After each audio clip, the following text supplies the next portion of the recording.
Hello and good morning, good afternoon, and good evening, depending on where you are. Welcome to this new session of Inspiring Conversations.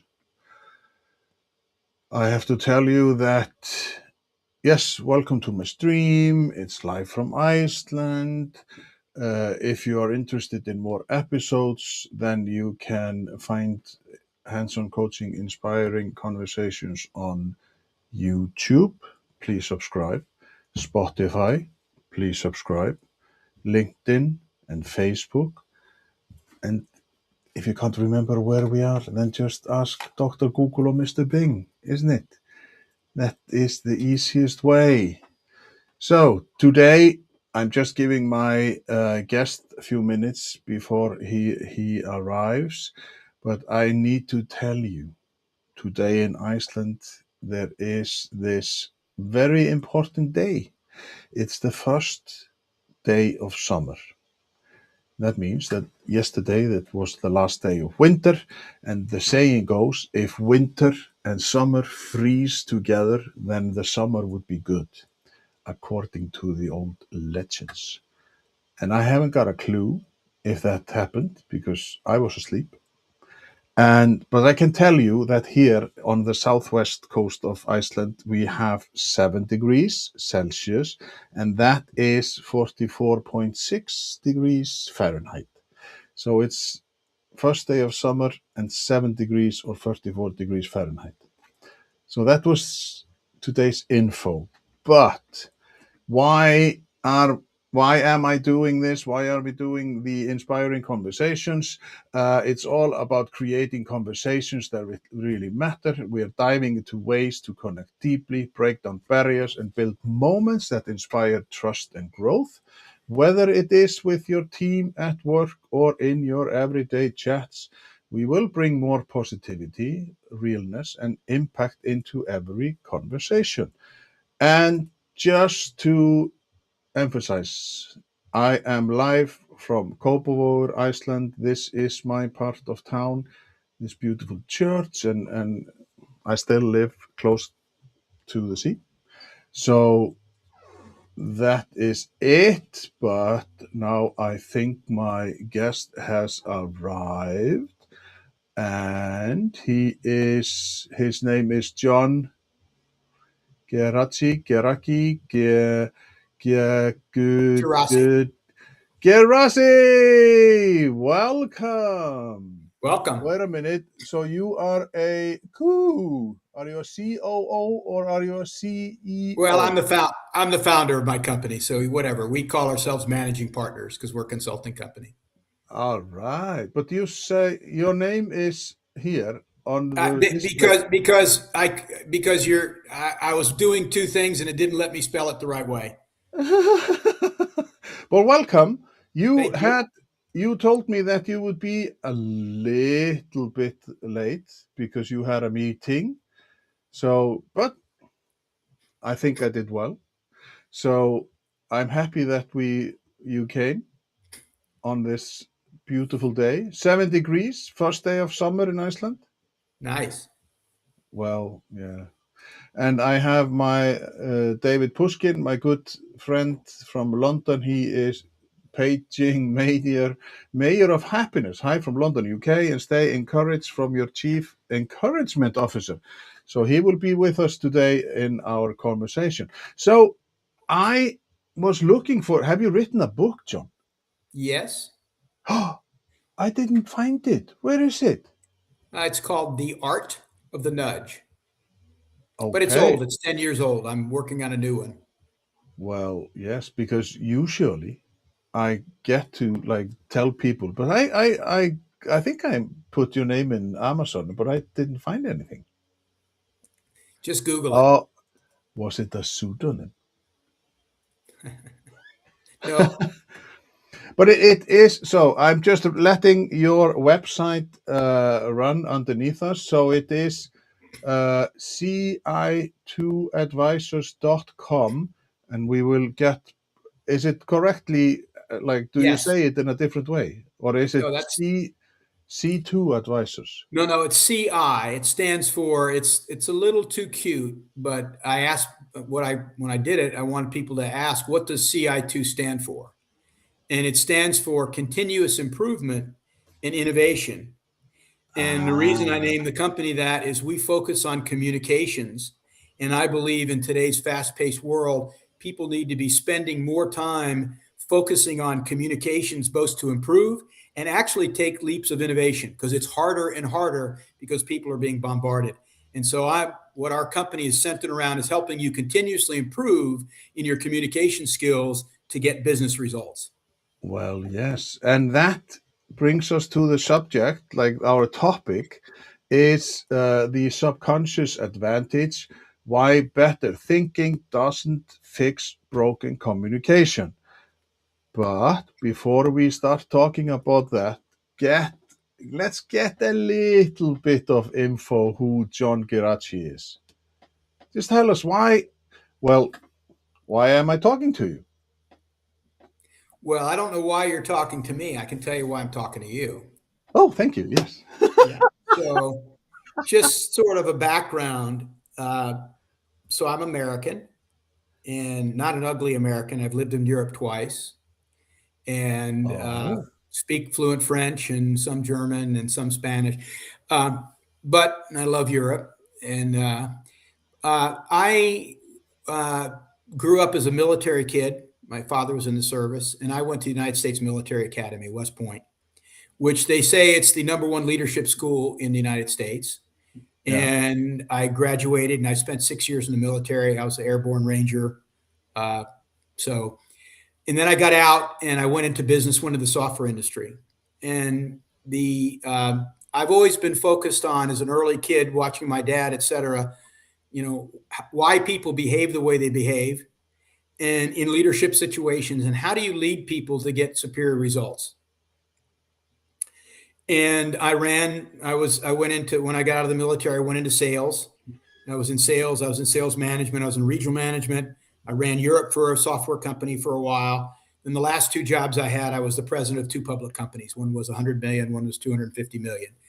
And the biggest joy I got, although the companies were fairly successful, and I did have a couple of failures, but the biggest joy I got was in hiring good people and coaching and mentoring and see them going on to success. And one of the second company I was with, I was there 13 years. Somebody told me this, but I promoted more people to vice president than any other person at the time. So I really like mentoring, coaching, helping people see how they can grow and becoming all they can be. And that's even as important to me as the business result. I am business So, focused. I like business yeah. results. So you So want so you want people to grow and get I out. want people to, I think people have tremendous potential. Yeah. And I think there are some characteristics that help inspire people. So, and our book is all around, it's all around using the concepts of storytelling and transformational listening to help inspire people instead of convincing them what to do, telling them what to do, etc. And so that's my background. And when I left the last company I was with, I was worried about that, and we did a lot of research. My first partner was a behavioral psychologist, and we did a lot of research. And what we found is the world is moving very, very, very fast. Yeah. People are being bombarded. This was even Yeah. before AI, when AI was just in its nascence, and it's moving very fast. There are 4 or 5 generations in the world who are similar but different, and people are harried. They're out of time. They have too much to do, and they're being pinged all the time. And despite the idea of multitasking, we're not really good at multitasking as humans. So if my phone pings and it pulls me aside, I don't spell my name right, right? Yes, So that's we're, so true. so we studied that. We spent 3 years doing research, and what we learned is in the companies we had, there are tons, and I could tell you story after story after story about problems that happen in a company. And if you go and look at root cause, it all came down to miscommunication between two people and they all went off and did something wrong.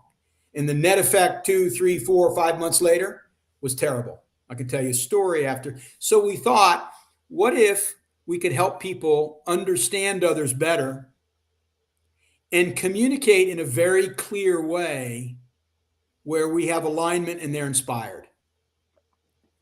And so we built our applications, our implementations are built around a human relationship, or we call it dynamic communication relationship model.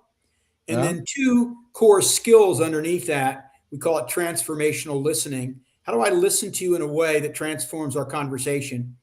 And then and when we're talking about helping people change and grow, I'm not talking about telling grandmother the story about the Iceland fish and we're talking about Yeah. helping people transform and change and move Yeah. faster and inspire. And then how can you tell them a story that inspires them to want to step in and come alongside you? And so that the about me is all about I love people. I focus on people, and I realized in the successes that I had that having good people that are aligned and communicating well. And I realized that the world is moving so fast that we need something more than the communication tools we've had before. Yeah. Let's go back to that. Before we go to there, I want to ask you about, and I urge people who are watching this to, if they have a question, just write it on LinkedIn or Facebook, and it will probably show up here. I can put it up on the screen. How much of your being today, like how much is John Geraci colored by his stay in Europe when your father was deployed in Europe? Like how much? Because sometimes, and I mean this very, like I love people who are storytellers and whatnot, but some people in your neck of the woods, they see that America, North America is the center of the universe. They haven't even been to Europe. They don't travel, and there are all sorts of kind.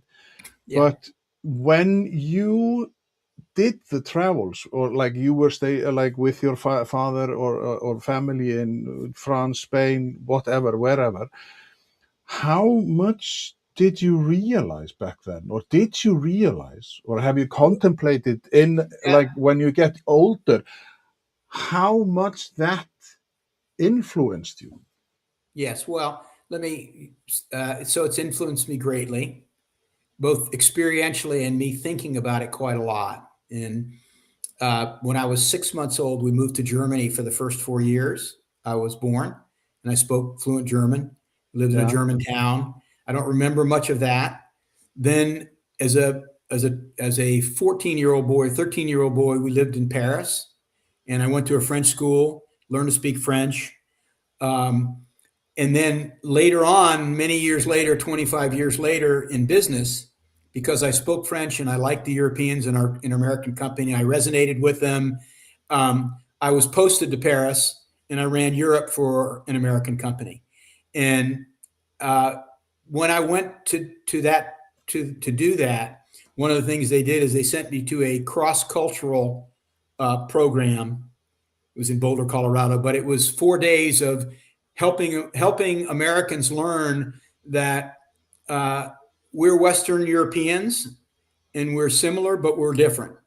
And so I think I was attuned to, the way you walk around a German village when I was young is different than coming back to the States. And as a young boy in France, it was a big shock because I went to a French school. They put me in yeah, a French school, and I had to go to an immersion program and learn to speak French. So and it was an international school. There were all kinds of people. So it was a yeah, big shift.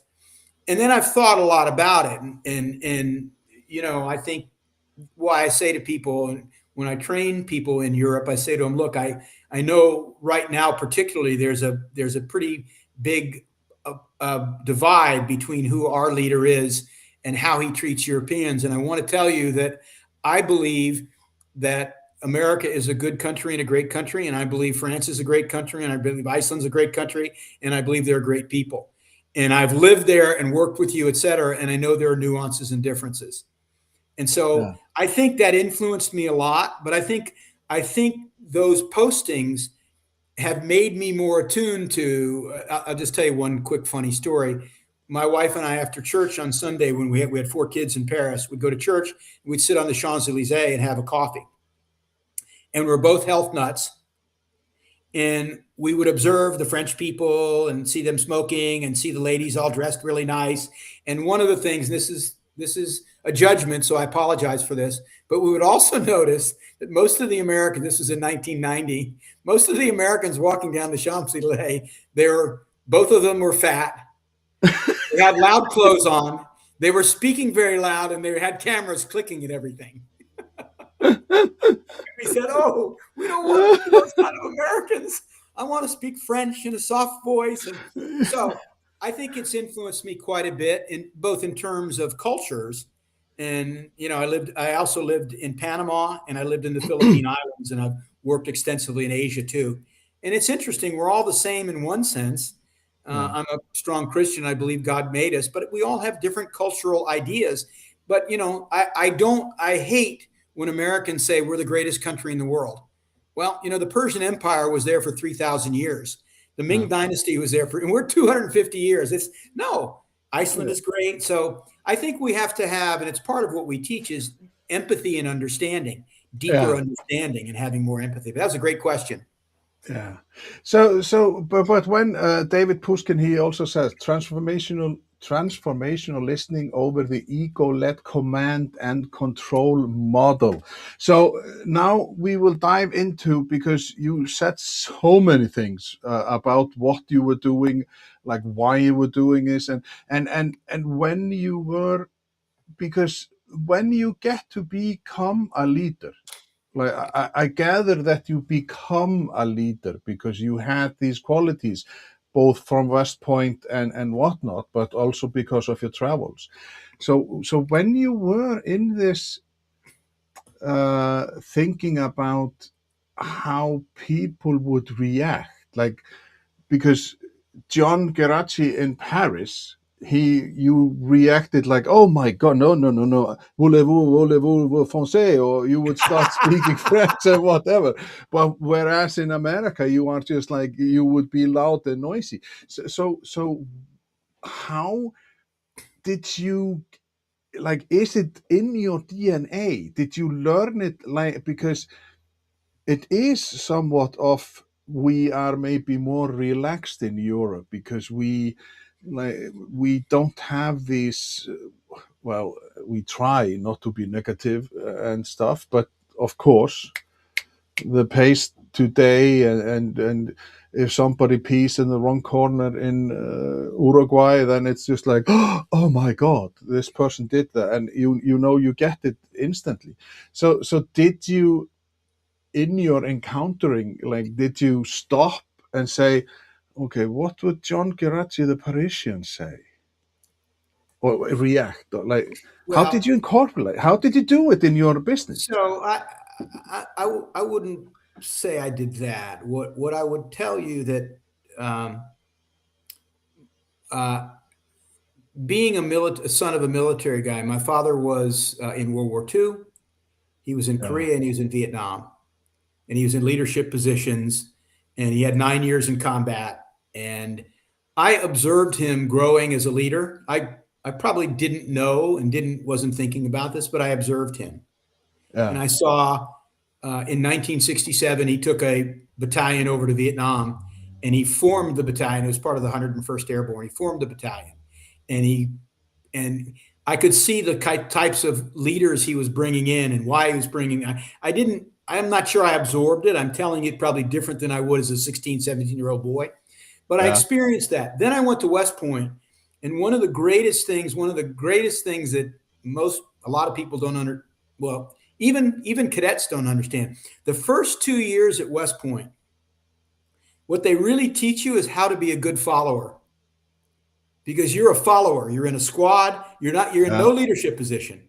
And they teach you, if you really start thinking about it, and I have some introspection, I'm always asking how to improve, but they teach you how to be a good follower. And when you had to be a good follower and you're thinking about, you look, what are the things that go wrong with leaders? And so I think I had some really good learning experiences. Then I was in the military for 6 years, and I was a platoon leader. I was a company commander. I was a company XO. So now you're getting leadership. And then I went into business, and very quickly I became a sales manager, and then a regional manager, over 200 people. And then Europe, I had 400 people. And then I ran several companies. And so I've constantly been thinking about, how do you engage people in a way that inspires them to be all they can be? Are they in the right Mm. spot? Are you putting you probably watch hockey? Are you putting a defenseman or putting the goalie out and trying to make him score goals? Or are you putting him in the right spot? And then what do they need to grow? And how do you encourage them and inspire them to be thinking they can be much more than they can? And how do you get them to be better? And so I think it's been a journey. I will tell you also, if you probe on this, but I've had two significant business failures, Yeah, and well, I've learned a lot from the failures. do tell, because in my core belief, we have to celebrate the failures, because if there are no failures, then we don't learn, and then we Right. make the same mistakes.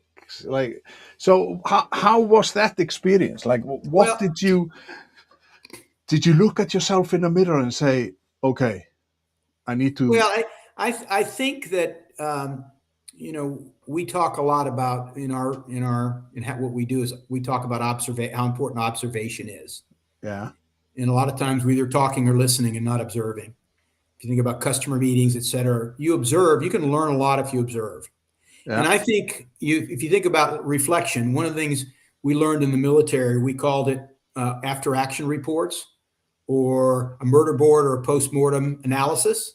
So I yeah, learned early on that and one of the things I learned is when you have something go wrong, if you're the leader, instead of saying, hey, Hayden, this is what you did wrong, you start off with, hey, the operation went wrong and I'm accountable. Let me tell you what I did wrong. But I also think you have to have some reflection time to think about that. yeah, So a big failure I had, I was the president of a company. It was a turnaround, and we sold a product to a really big customer that didn't work. And I won't tell you the whole story, but we were trying to sell the company, and eventually we had to give the money back. And it was a big personal failure. It hurt the customer. And when we exited, it took about $5 million off our exit price, the company who bought us. So it had a yeah, big impact. And obviously now we did sell the company. We sold it for more than when I came in. It was a kind of a success, but not as big as it was. I had to think yeah. about that a lot and think about what really happened. And I think in retrospection, when you think, I would tell you now that the core mistake that I made, you got to go back and ask why. What I made, I promoted a guy in a position as program manager, and he was on the executive team, and we had two competing products that could have done the same thing, and he recommended one, and it didn't work. Turned out it didn't work.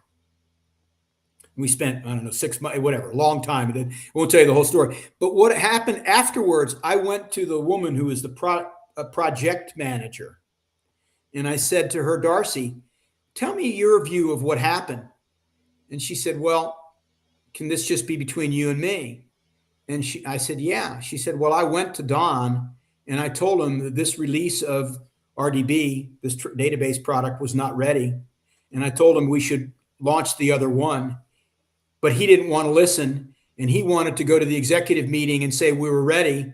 And he told you he thought you wanted to push RDB, and he told you what you wanted to hear. And what I learned from that was, you need to listen to multiple points of view. And if there's nobody who's saying, hey, this is what could go wrong, or hey, this is why you shouldn't do that, you're not listening to that, you could be in error. And what I did was I promoted the wrong guy. I think back on it, and he had many, many characteristics, but he was absolutely the wrong guy at that critical moment, because he wanted to come in and tell me what he thought me and his boss wanted to Mm, hear. yeah, And I yeah, look at that and I say, that was my leadership failure. And we failed by promoting the wrong guy. And we failed by not going and asking, well, what could go wrong with this thing? It's brand new. They're the first customer we're putting in. Are we sure? and we didn't ask any of that. And so I think I think you have to be two of the ideas we talk about in terms of characteristics of human communication and leadership. We talk about humility Uh, and curiosity. And I think when you're a humble leader, you can share vulnerabilities and you can assume that, hey, I'm not right all the time. I need to ask multiple points of view. And I think you have to be very curious to say, wait a minute, Stacy didn't think this was the right thing. I need to listen to her right now. As opposed to saying, oh, don't worry about this, it won't happen.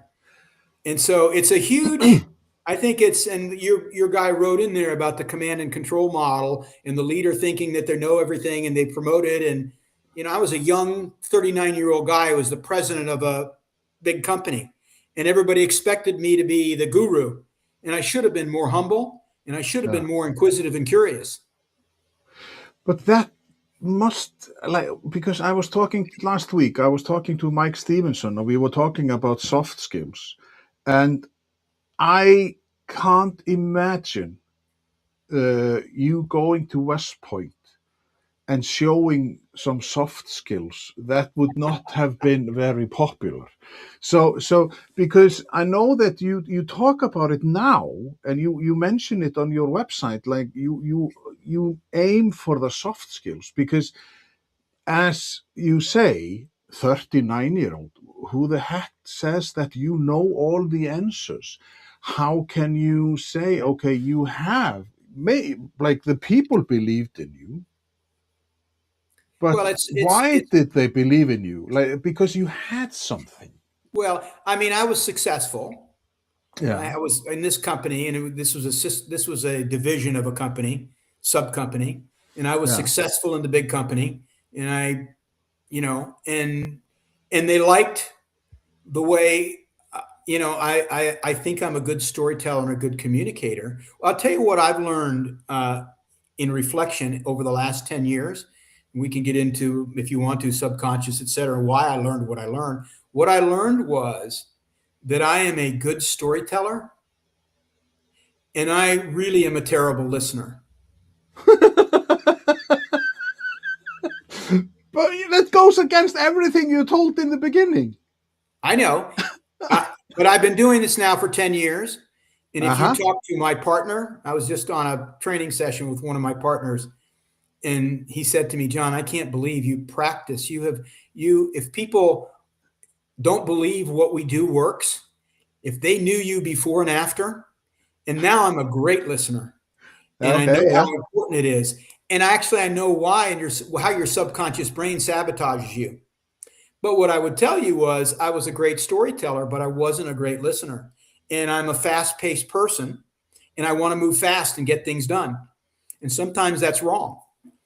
So I've learned a lot. And people could say BS, but I can tell you person after person after person who's gone through our training, and the personal comment I like the most, forget the revenue and all that stuff, is when somebody says, "Oh my gosh, I thought I went through transformational listening. It was the most important thing I've ever done, and it shifted and changed me dramatically, and I'm a much better human, husband, wife, and or business person, and it gets me excited. But But I was not always good at it. I was not always good no, at it. but we talked about it also last week about the school system, and we have this.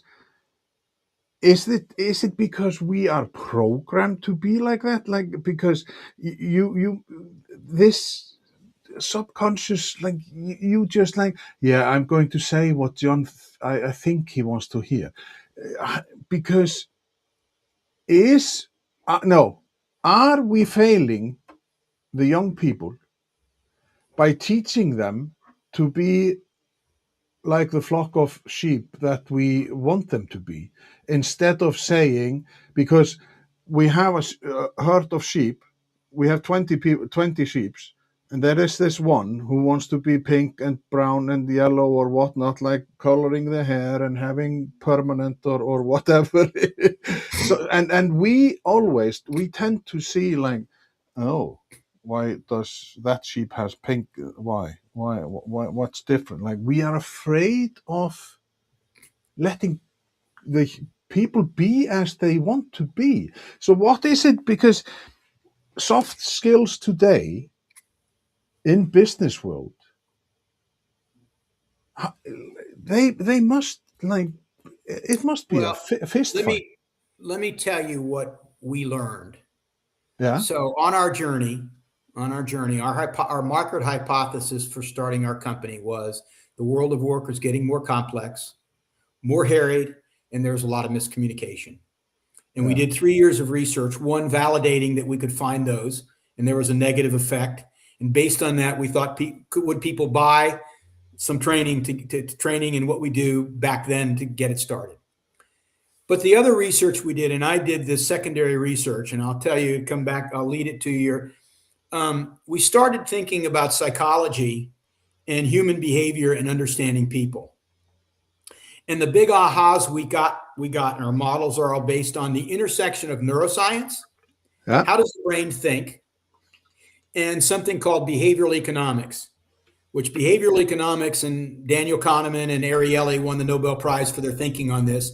But what they said is the subconscious, the behavioral economics, people make decisions irrationally and they make them in their subconscious brain. So what we learned was that 80% of the thinking that happens in our world is in the subconscious. And yeah, quite honestly, we learned that individually, 80 to 85% of our decision making is based in the subconscious. And we learned a couple of things about and what in the decision making, we're helping people make decisions in individual decision making, then they rationalize it. So it's not like you don't have to have facts, but if you can get their emotions and feelings. But what we learned was that the subconscious brain does not deal in facts and figures, number one. Number two, it moves very fast.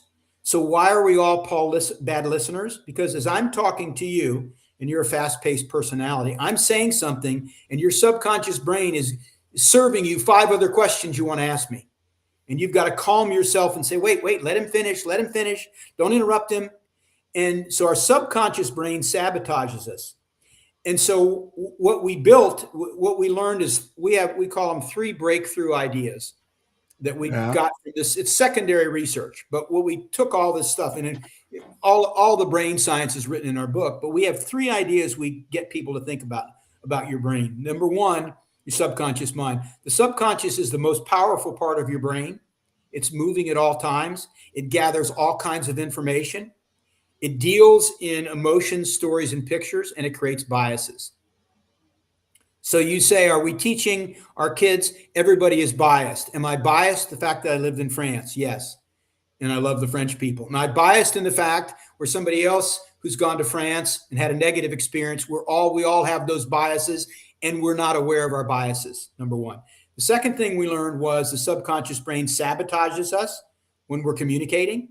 And we've got to learn how to quiet that when we really want to listen. That's what I've learned to do. And the third thing we know is the subconscious brain past the age of 6 does not like to be told what to do. yeah, So if you're a leader and if you're a parent and you're a leader or you're a therapist and you're telling somebody what to do, they won't do it. What they want to do is you want me to understand you and you yeah, want me to find out what's going on with you and what are you trying to accomplish and how's it going? And then maybe I can tell you a story to inspire you. And oftentimes, if you think about the world of work, we blah, blah, blah, and say, well, you should do this. Okay, well, you just said that. I'm not going to do it. And we give advice and tell people what to do, and it doesn't work. And we yeah, think we're succeed, and it's all based on our bias and how our brain. So what we believe, you don't have to become a guru about your brain, but if you understand a little about the subconscious brain, and we built these models that if you execute the models, you're going to interact with the subconscious brain in a much different way. yeah. And just to quick note, David Pushkin says there is opportunity to learn and reflect when dealing with failure and loss and get more resilience. And it starts with empathy and curiosity. And that is, like, yes, but we are so busy because we are get stressed. And I concur, because many times my parents said, if I had to make a decision, you know that, sleep on it. Yeah. And Take then some you wake up, reflection time. yeah, then you wake up the next morning and you just know the answer, and you are Yeah. just, and that is because you are in a calm state. Hopefully you're not like having terror nightmare or whatever.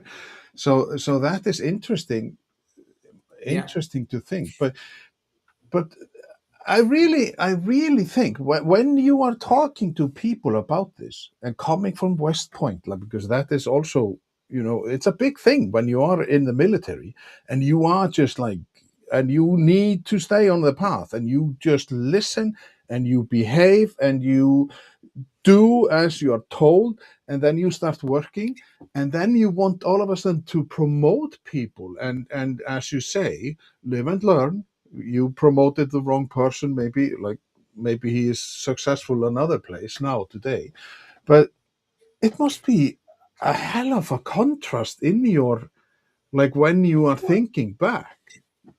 Well, I think again, you asked me about, I think we're all, in our book we wrote, we're a combination of nature and nurture. And Yeah. so we're all born one way. We're born with a personality.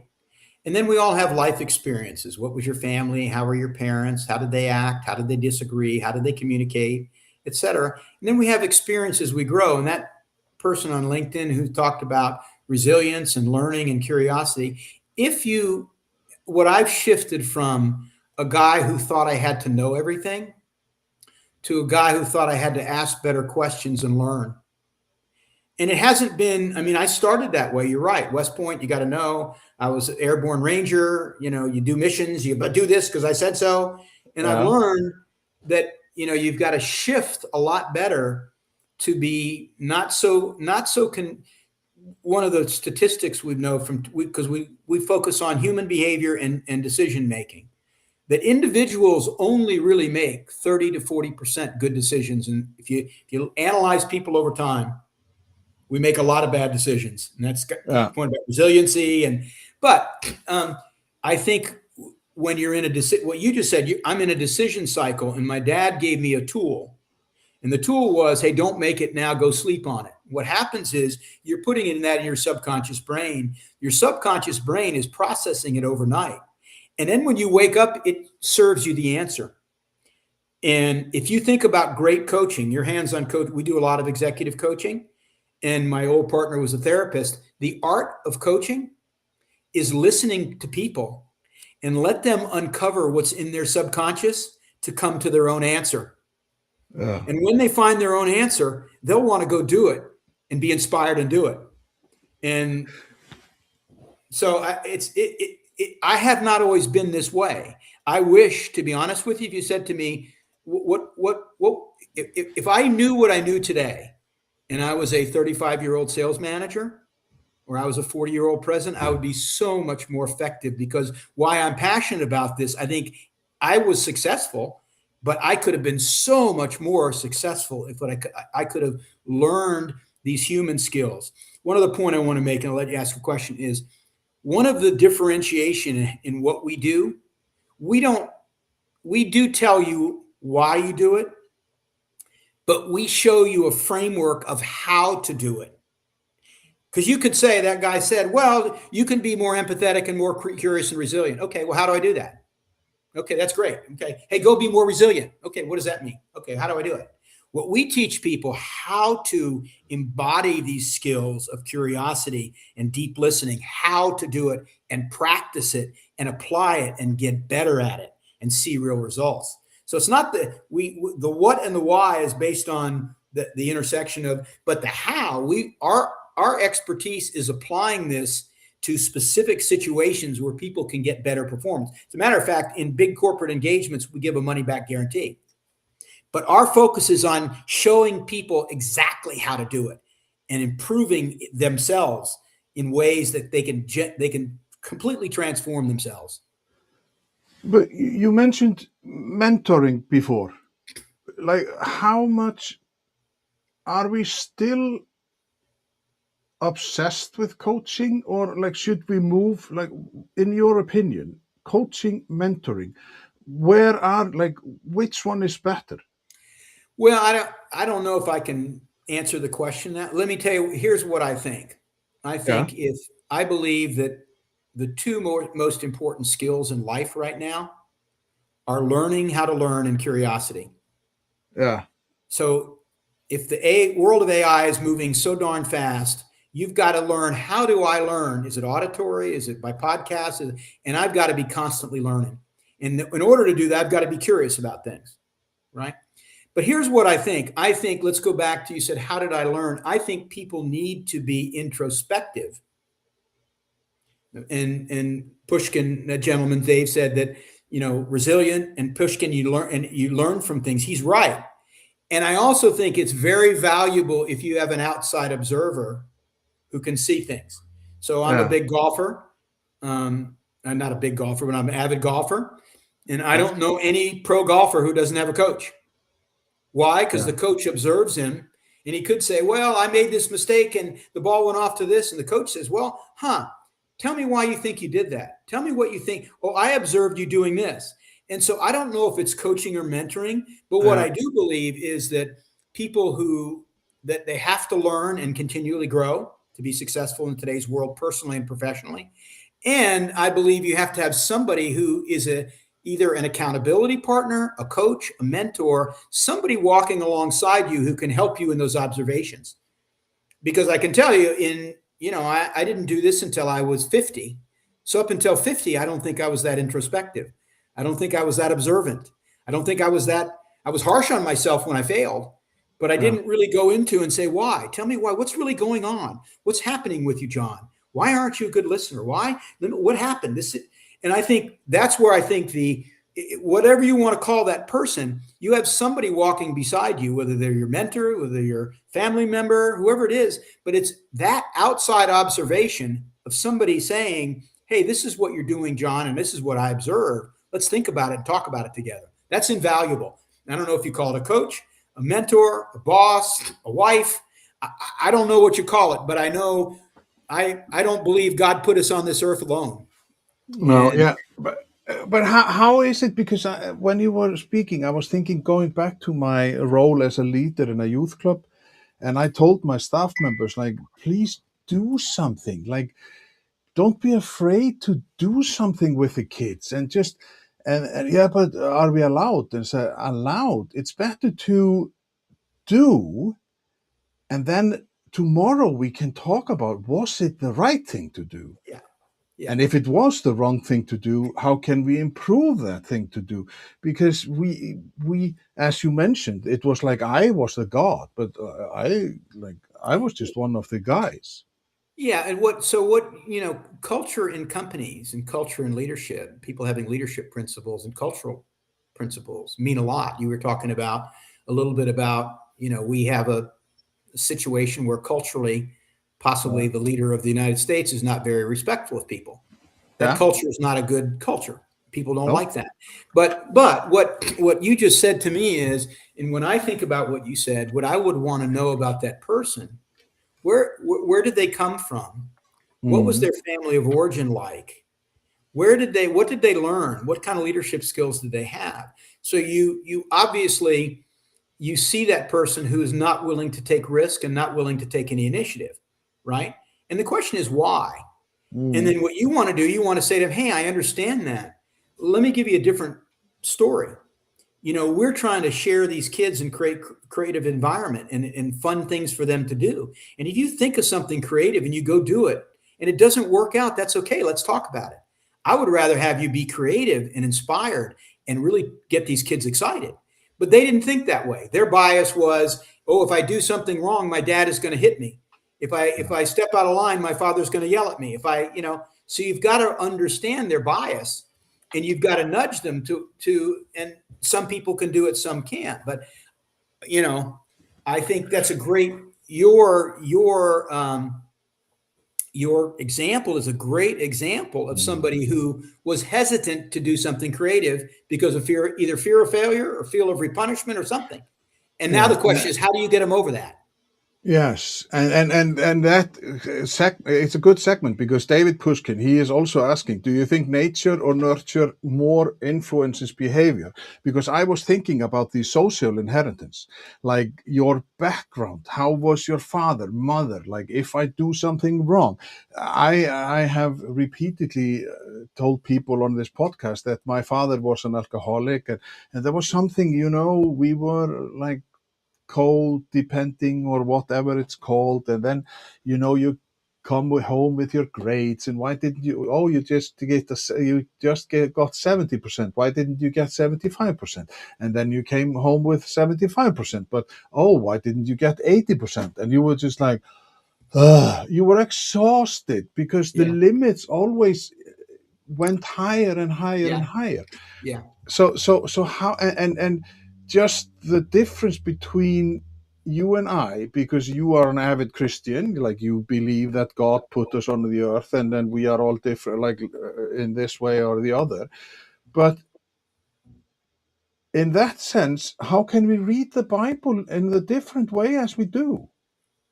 Well, Because it's just, for me, it's just like, treat others like you want to be treated. yeah. So let's go back to David's question, Yeah. and I'll weave in, and you can slow me down or stop me if you want. But No, please speak. nature, I believe it's a combination, Yeah. and we're all born with a personality. We use a personality profile called DISC. Yeah. And a common question I get when people get DISC, they say, well, I'm kind of like this here, but I'm really not like this. And what the researchers will tell you is we're all born with a core personality, and we can learn to shift. We can learn to adjust. But I think you're a combination of nature and nurture. And I think now it goes back to why I think learning and curiosity. So, do you understand yourself? When I was at West Point, one of the things they did teach us, they said, know yourself, know your team and your enemy, and know your mission. Yeah. And I think, you go back to, for a long time in my life, I really didn't know myself. I didn't know my big weakness. I didn't know that I was a good listener. I wasn't as introspective, and so I think if you think about, I forget the lady's name who does growth mindset, but if you have Yeah. Carol Dweck, if you're thinking about a growth mindset, right, now you've got to think about, okay, and you've got to start with, what are the foundations? And my father and mother were both alcoholics. And so I can probably relate to you with being in an alcoholic family and some of the Yeah.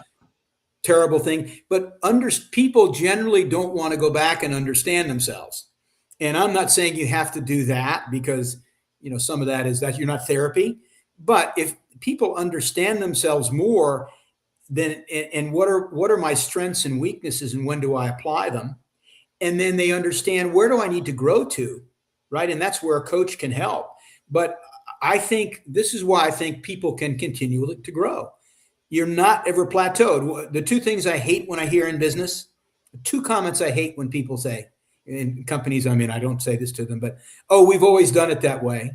Oh. Here, and I hear a lot of baby boomers my age say, well, I'm an old dog, I can't learn.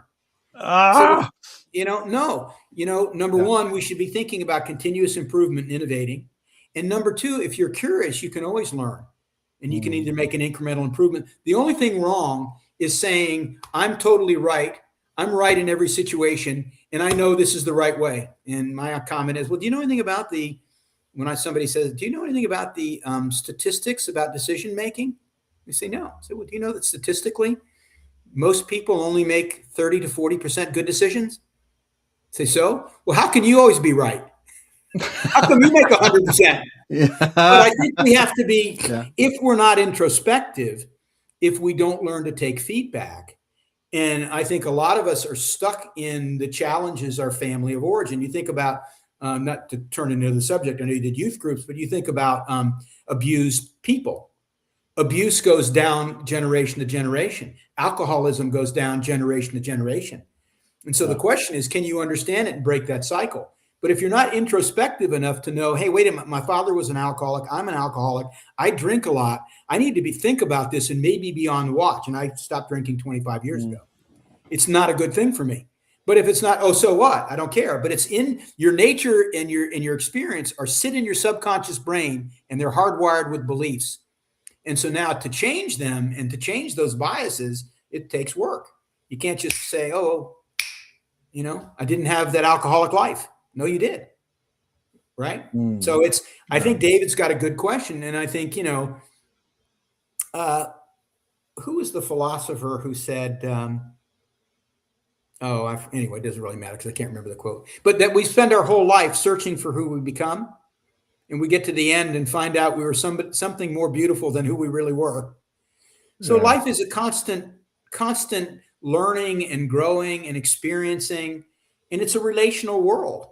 Relationships, soft skills, humans. That's God made us different than dogs. We're not dogs. We can think, we can talk. Anyway, sorry I'm rambling, but No, but it's because my parents, they were born in 1925 and 1929. They went through the Second World War. There was the Korean War, the Vietnam War. Well, they didn't experience it because we are an island, so we have not been into these stuff. But all that evolution that has, like, when and we had this here, like me and my wife, when our kids started to be on Snapchat. uh-huh. It was like, and I was just like, why are you always on Snapchat? 10 seconds messages, and why don't you just phone them and talk to them? And they looked at me like I was going, why? Why should I talk to them?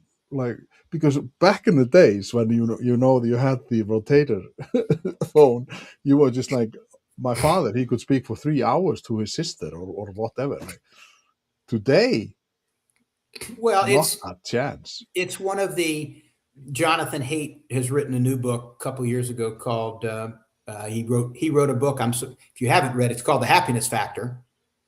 I But think I've heard that. Yes, yes, yes. yeah, he's wrote called The Anxious Generation. And if you think about technology and communication, we're accelerating the pace of technology and communication, and Yeah. there's many good aspects to it. A terrible aspect of it is we've lost our human skills, and we're these all of these devices are addictive. They all. I know I fight in the morning. I usually pray in the morning. I fight. Should I look at my phone or pray? Who's more important, God or my phone? It's a tough battle. Should be throw the Yeah. damn phone away, but they've Yeah. made them addictive, and it causes us to be. We're constantly. You have to breathe, and you have to be in the moment. And you have to listen to you and focus on you instead of. And our kids today. I mean, I think all these devices are doing horrible things to our kids. I think kids getting out of school, they can't interact. And, if you look at AI and what AI is going to do to the workforce and to entry level jobs, if you don't do something that you have higher level thinking, resilience, and human skills, AI is going to do it.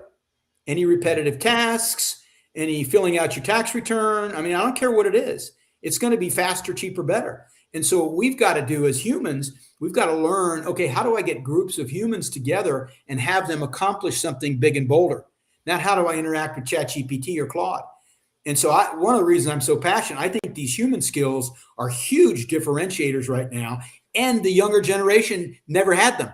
They didn't Yeah. see your father get on the phone with his sister. They saw their Yeah. dad get on Facebook. Yeah. And it is also like human skills, social skills, reading people. Like, because I use sarcasm a lot, and I, like, sometimes I had to tell people, look at me now, look at me, and to show them that I was making a joke or Yeah, making totally. like a sarcastic a point. But you mentioned, because time flies when you're having fun, John. That we have five minutes left. Like, Yes, it's sir. an hour just fly by.